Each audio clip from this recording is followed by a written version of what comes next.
Hello, my name is William, the Avid reader, and today I am reviewing The Almighty Dollar. Follow the incredible journey of a single dollar to see how the global economy really works. Written by Dharshini David in 2018. And I would say this is one book on global politics, one of the books on global politics that's the most nuanced I've ever read.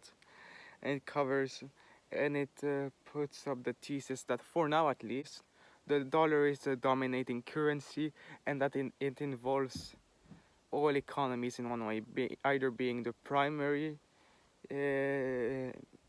the primary monetary system or the secondary one. And she shows this by a single dollar traveling throughout 8 different countries. So, uh, eight or 8 or 9, yeah. So it starts, of course, with the USA, and the dollar's dominance started by the establishment. The dollar's dominance became established after World War II, with the USA starting officially cementing itself as the strongest power, and the Bretton Woods system was installed, but that was discontinued in the 70s when gold was discarded, and we went from a gold standard to a fiat standard. So fiat is printing paper, and it only has value because people believe it has value, not because it has any inherent value as gold. So the dollar starts in the USA, and of course the dollar is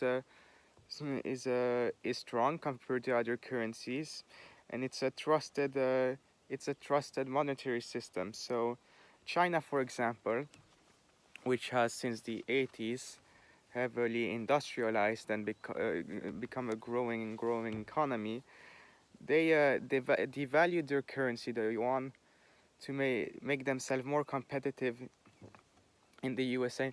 And the reason for that is that a strong currency makes it can make it expensive to buy products of the place abroad. So a cheap Chinese currency, the yuan, equals cheap prices in the USA with Chinese cheap manufacturing. But as the Chinese middle class is growing, costs are going to grow in China, so the USA will turn its business to other countries, such as Vietnam, as it's doing now, and eventually other more poorer countries, Cambodia. So every time a country develops itself, its cheap manufacturing is moved from there to a less expensive place. So China to Vietnam and Vietnam to Cambodia, for example. And the China is a manufacturing economy, and they actually collect all the dollars that the government takes all the dollars that come into the country. So a bank has to surrender to the Chinese central bank their dollars, and then the Chinese eventually often return it. In the USA, for example, they buy a lot of bonds, government bonds, and bonds is a way that bonds are. It's a bit like stocks, but it's low interest. It's low interest stocks, basically. So low interest loans that people buy from the American government, and they get almost guaranteed because the dollar is so trusted a small return. So the Chinese own a lot of bonds in the USA, so that makes the two economies very tied together. So they're a bit dependent on each other.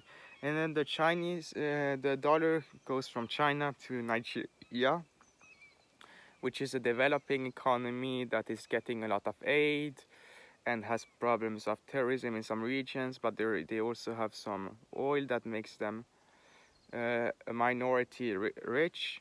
And China is using the dollar to develop the country well, but there's corruption and instability, so the Nigerian currency is not trusted. So the American currency is more trusted. The dollar is much more trusted. So the dollar grows stronger as other currencies grow weaker.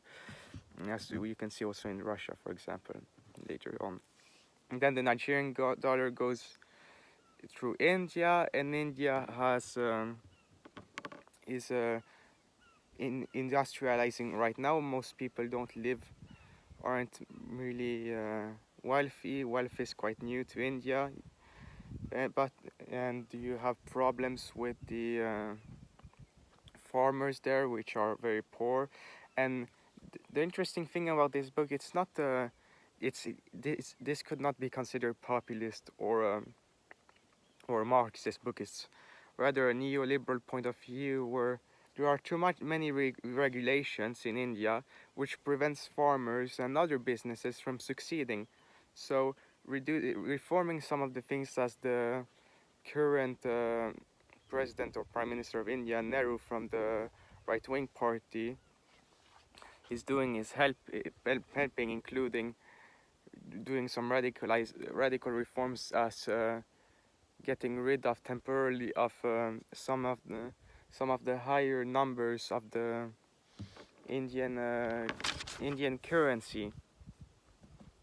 But India has also seen in some parts they've got a tech city now, since but not highly developed tech, but low tech, partially tech. But they've got an engineer. They've got a internet elite now, and phones in India are more of a status symbol, so they don't usually have access to the internet, and there aren't that many ATMs. But Indians are now a minority of Indians are being educated to be involved in the tech sector, and as we know, India is heavily involved in tech support, so they're creating their own little niche. And then but to run all of this, you need oil usually, since it's the primary resource right now, and it will be for a while. So where do you find this black gold, with which we will learn black gold is not really an accurate description, since it's only dirty or very dirty oil that's black. You've got the light colored oil, pure oil, that's more like beige. But then you go to countries like Iraq, oil-rich nations, and people often say it's a curse. It's a curse of resources, or I don't know. It can be a blessing and a curse to have oil, since oil creates an elite, but also makes the economy overall richer.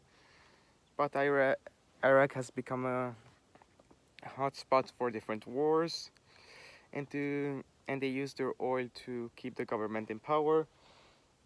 And they also use oil to buy weapons. So where do they buy weapons? Oh yeah, oil and dollars are heavily connected. So they until the oil they're heavily connected, especially since the USA is allied with a few of the OPEC nations, which are oil nations. So the oil-rich nations, which include, for example, Saudi Arabia.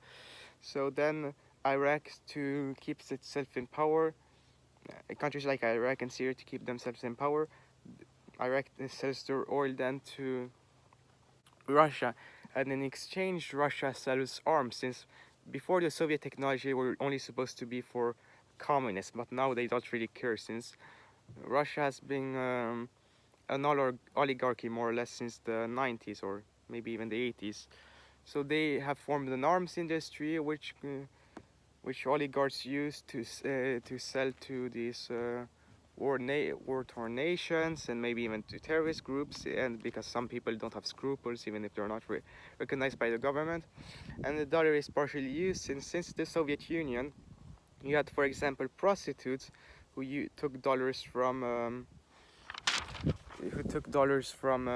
tourists, and they're well appreciated. So you have those who have dollars who do better than those who don't. So, but then you've got the new central bank leaders, a woman actually in Russia, who has helped stabilize the currency, and also finally let it move itself, since currencies work better if they're not really controlled by the government. Usually, if you let them flow to a certain extent, they succeed temporarily. So you have negative side effects for a short period of time, short term, but long term it's good.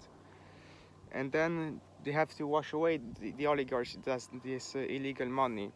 So what do? They go to and buy property. And where do they buy property? They buy to wash their money away in Cyprus, for example, or in German banks by washing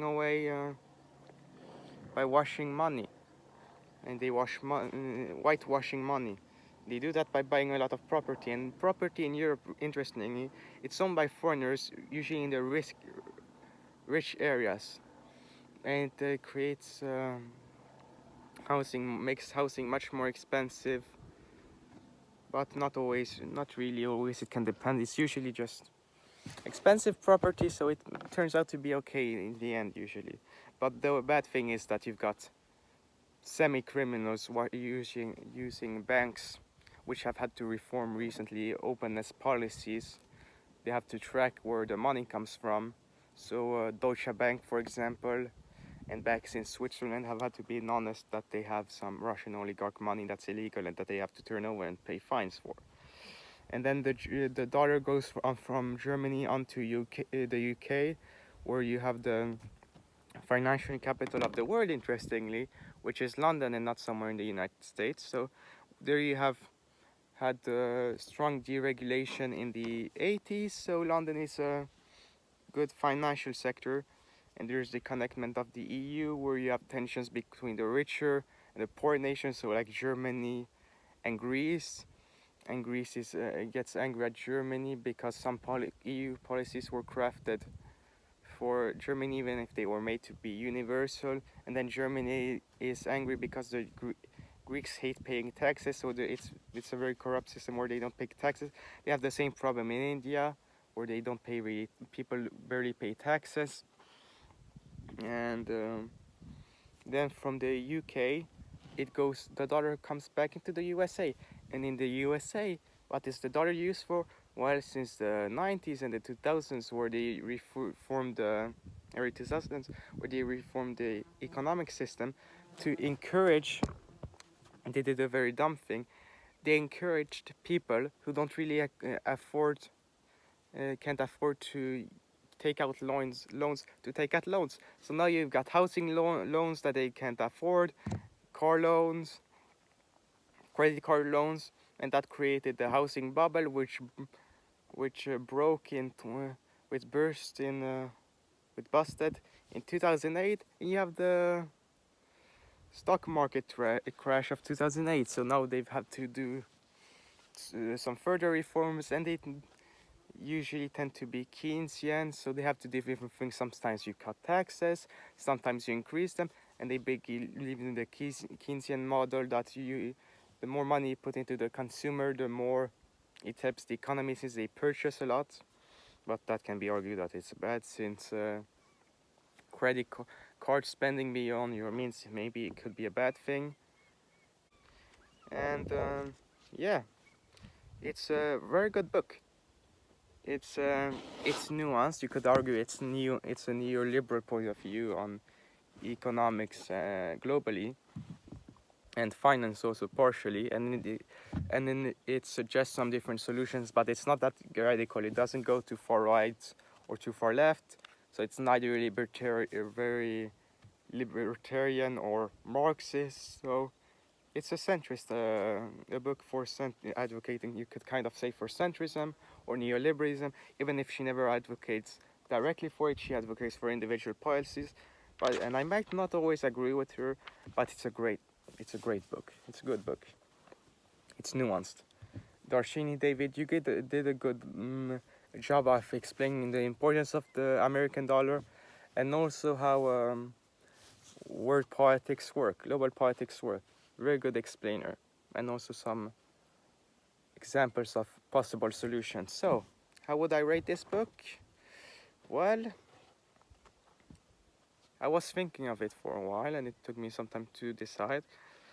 It's not the greatest books, but it's not a bad books on global politics, and this team seems to be it's an entertaining read, but even if it's a short read.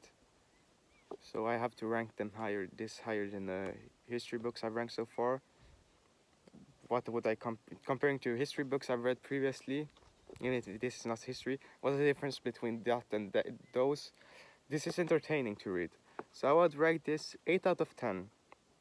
So you did a good job of writing something concisely, Miss Dharshini David, British first book, interestingly. So this was the Avid's Reader's Review of the Almighty Dollar, written by Dharshini David. I hope you enjoyed this. And as you might notice, I am this is not the usual review place I use. I'm outside now, and I'm not where I usually review. I'm not at my cottage, my summer home right now, and it's hot enough out here to review, and it's in the countryside, so I can do this.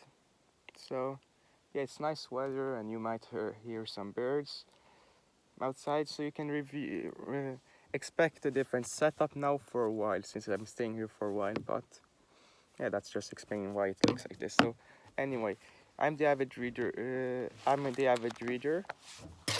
I hope you enjoy this video, and I will see you guys next time.